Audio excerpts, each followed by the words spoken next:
मणुए भवे पंचिंदिय जीवठाणे सुहोई 14 में। ए दे गुण गण जुत्तो गुण मारूड़ो हवई अरहो। मनुष्य भाव वाले ही अरहंत होते हैं। पूर्ण विकास हुआ किसी मानव का, वो अरहंत बन गया। और उनके एक ही जीव समास है। 14 जीव समास होते हैं, अनेक जीव समास बनाए जाते हैं, लेकिन एक ही पंचेंद्रिय संगी पर्याप्तक मनुष्य। ऐसे गुण गण युक्त वो अरहंत भगवान प्रथम जीव समास में उपस्थित है, मौजूद है। मतलब क्या है? मतलब यह है कि जैसे हमारे प्राण हैं, पर्याप्तियां हैं, जैसे हम अमुक जीव समास हैं, वैसे वो अरहंत भी हैं। लेकिन वो इतने प्योर हो गए, इतने विकसित हो गए कि हमें तो इन सब की पराधीनता है, उन्हें कोई पराधीनता नहीं है। ऐसी अनाधीन दशा, ऐसी स्वतंत्र दशा अपन सबको उपलब्ध हो, इसलिए अरहंत भगवान का गुणगान करें, तत्व को समझें।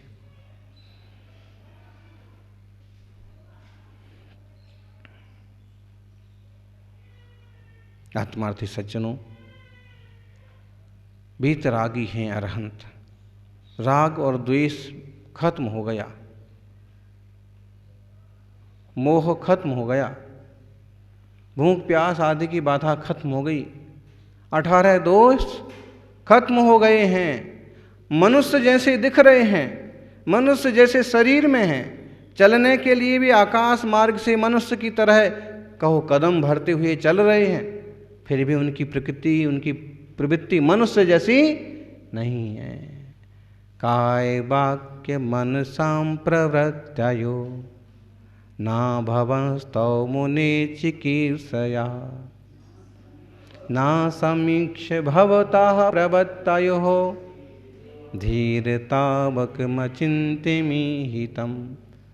हे धर्मनाथ भगवान, आपकी प्रवृत्तियाँ मन वचन काय की तीनों की होती हुई जैसी तो दिखती हैं, लेकिन वे सोच सोच करके, विचार विचार करके कुछ होता नहीं है। आपकी प्रवृत्तियाँ अद्भुत हैं, केवल ज्ञान के बल पर। अब जो उदयाधीन दशा बची है, जो प्रकृतियाँ उदय में हैं, तो वो अपना काम करती हैं और उस हिसाब से उनकी प्रवृत्तियाँ होती हैं।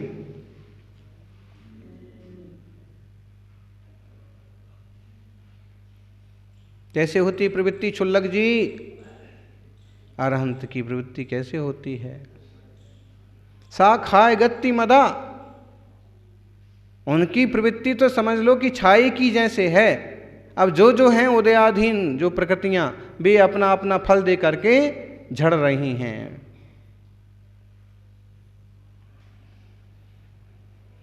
पुण्य फलार्हंता तेसिम क्रिया पुणो भी ओदैया।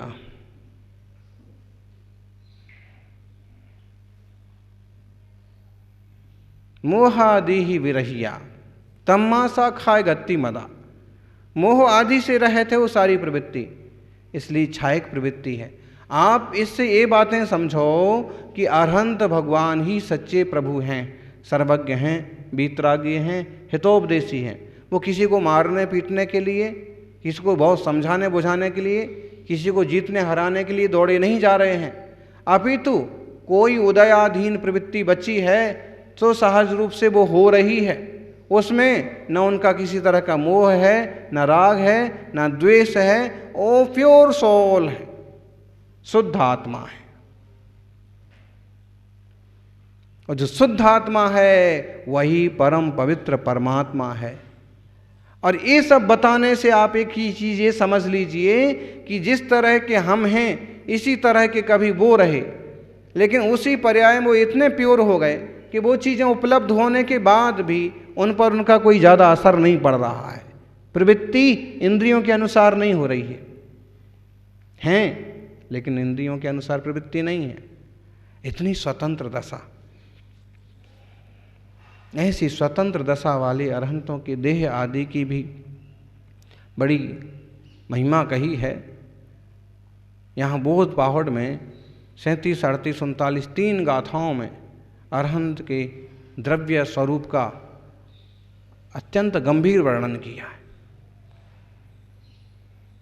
जरवाहि दुख रहियम आहार निहार बज्जियम विमलम सिंहाण खेल से ओ नथि दुगुंछाय दोषोय दस पाणा पज्जति अठ सहसाय लक्षणा भणिया गो क्षीर शंख धवलम मनसम रुहिरम च सौवंगे एरिस गुणे सौवम ऐसैवंतम सुपरिमला मोयम ओरालियम च कायम नायब्बम अरिह पुरुषस्सा। अरह पुरुष, अरहंत पुरुष, अरहंत भगवान, पुरुष की अंतिम काय, इसमें विराजित अरहंत। वो कैसे हैं? कैसे हैं अरहंत? समझो युवाओं, हैं बोले भगवान तो सब हैं, सब हैं। ये लक्षण सब में हो तो सब हैं भगवान, और ये लक्षण ना हो तो देवता तो हो सकते हैं, देवाधिदेव नहीं हो सकते। जरवाहि दुख रहियम, जिनका जर, जर का मतलब जरा, जरा मतलब बुढ़ापा, जिनका बुढ़ापा नहीं आता है। और वास्तव में महावीर स्वामी 72 वर्ष के भी हो गए तो उनकी देह पर बुढ़ापे के चिन्ह नहीं आए। क्यों?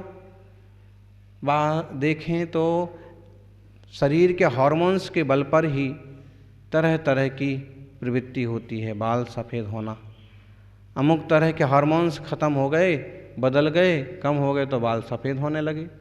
दांत झरना, कैल्शियम कम होना, हड्डियां कमज़ोर होना, पोटेशियम कमज़ोर होना, तो पाँव की शक्ति कम होना, अमुक तरह का दूसरा चीज़ कम होना, तो नज़र कमज़ोर होना।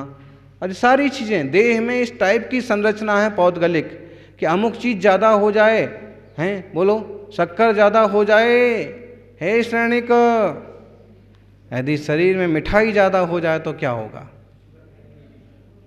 अरे पेट बड़ा नहीं होगा। हाँ, शुगर प्रॉब्लम हो सकता है। नमक ज़्यादा हो जाए तो हैं बीपी का पीपी हो जाता है। अब ये तो सब जानते लगे एक तरह से कि नमक और शक्कर, ऐसे ही और सारी चीजें हैं। जांघें या पांव कमजोर पड़ गए, थम नहीं रहे हैं, अमुक तरह का पदार्थ कम गया।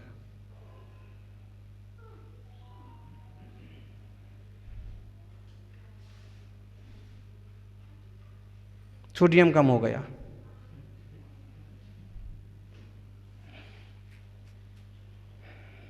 तो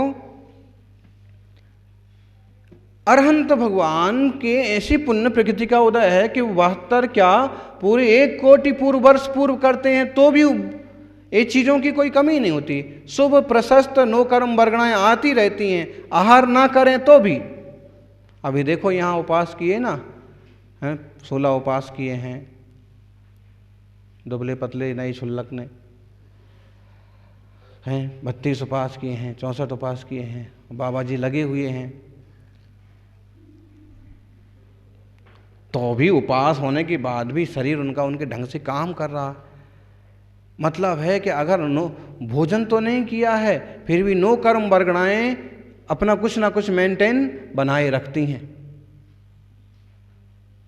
पानी से भी बॉडी में थोड़ा सा मेंटेन हो जाता है। और जब यहाँ पर अपन देखते हैं कि तपस्वी साधक बड़े बड़े उपास कर लेते हैं और फिर भी स्थिति, प्रज्ञा, शांति, सहजता, शक्ति बनी रहती है, तो वो अरहंत अगर वर्षों बरस भी भोजन ना करते हों तो इसमें कोई आश्चर्य की बात नहीं। लोग तर्क देते हैं कि हम 2 दिन ना खाएं तो हम तो कमज़ोर पड़ जाते हैं। अरहंत महावीर 30-30 साल तक कैसे ना खाए होंगे? अरे वो दूसरा उदाहरण लो ना, जैसे आज भी कोई बरसी तप करने वाले, 6 माह का तप करने वाले, वो अपने ढंग से पार पार लेते हैं, और जिसमें निर्जल उपवास करने वाले तपस्वी सम्राट जैसे लोग, संत,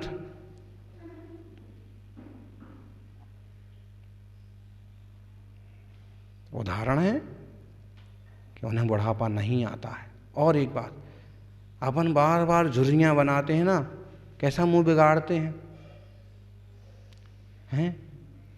अपन बार बार जैसे एक्शन करते हैं धीरे धीरे चेहरे पर, मुख पर, वैसे ही एक्शन होता है। कोई डाकू बदमाश टाइप का आदमी देखना, और बदमाश राजनेता, यूं बड़ी बड़ी लाल लाल आंखें, आंखों से उसके चेहरे से समझ में आएगा कि आदमी बराबर नहीं है। और कोई गहरा संत देखना, एकदम सदा हुआ शांत, बोल भी रहा होगा तो चेहरे से शांति बहेगी, आंखों से शांति निकलेगी।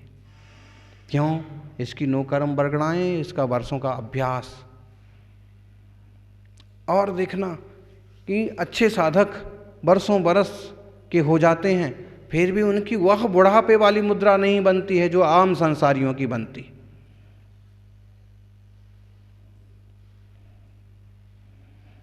जैसे तपस्वी गुरुदेव सन्मति सागर जी 72 साल ही जिए, लेकिन 71वें साल में भी एकदम स्ट्रेट और फास्ट चलते थे, और आकृति भी बराबर साफ सुथरी सुंदर।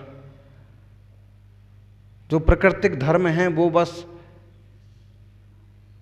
हुआ कि दांत निकल गए, कि बाल निकल गए, लेकिन उनकी मुद्रा पर एक जो स्फूर्ति है उस पर कोई फर्क नहीं पड़ा।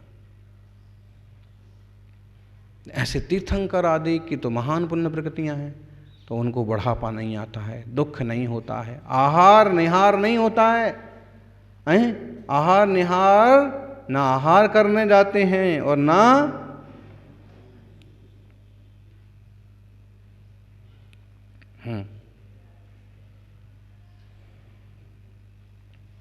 ऐसा हो बे तो समोषण भी बाथरूम अटैच्ड बनाना पड़े फिर। ऐसा कहीं शास्त्र में लिखा नहीं है, होता ही नहीं है। अरे सारे दोष जब जिनको गृहस्थी में नहीं होती है शुद्धि अशुद्धि, दीर्घ शंका लघु शंका के झंझट, अब वो तो केवल ज्ञान पा लिया है, परमावतारिक देह वाले हो गए, अब क्या समझ। आहार निखार नहीं होता है, अत्यंत विमल देह होता है उनका, हैं पावरफुल सुंदर। सिंहाण खेल सेव नत्थी, नाक वगैरह छींक वगैरह कुछ भी निकलता नहीं है, खकार वगैरह निकलती नहीं। कैसा लगता है बोलो? इतने लोग प्रवचन सुन रहे हैं और हम खांसें और खकारें और थूकें, कैसा लगता है बताइए?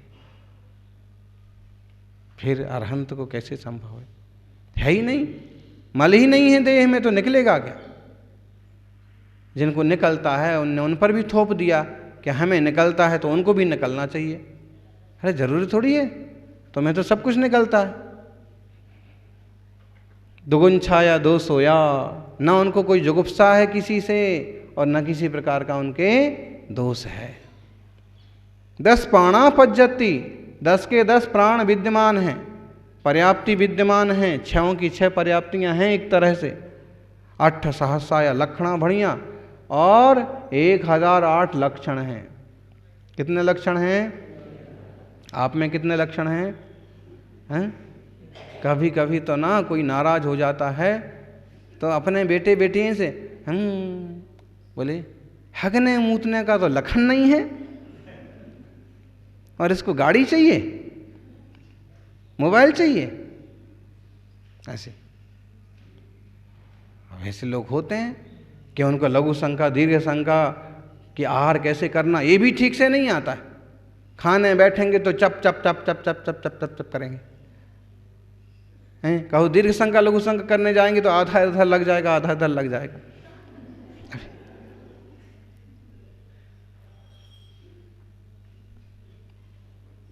ये भी जो प्राकृतिक गुण धर्म है वो तो होना चाहिए, उतनी समझ तो होना चाहिए। पाँव क्यों धोते हैं? मुनिराज का तो सिस्टम ही है कि लघु शंका के लिए गए हैं तो बाद में आकर के पाँव धोएंगे। क्यों? कदाचित एका छींटा भी उस विसर्जित मल का पाँव पर आया हो तो धुल जाए। क्यों? बाद में जिनवाणी छुटाए, जिनालय में जाना है, गुरु की वैयावृत्ति करना है ऐसे। फिर श्रावक को भी तो चाहिए हैं, चौके में जाने के पहले पूरी शुद्धि होना चाहिए आपकी, नाक कान मुंह आँख जो जो कुछ निकलता सब निकाल डालो 7 साढ़े 7 बजे तक।